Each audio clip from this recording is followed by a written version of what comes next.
Welcome back to another technical deep dive here in the debug zone.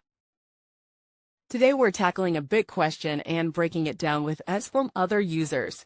Hopefully this clears up some misconceptions and helps you get the answer you need. So buckle up, stay a little curious, and let's jump right in.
And that's a wrap.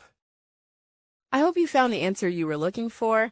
If you did, take a second to hit that subscribe button. It really helps out. And let me know in the comments which solution worked best for you.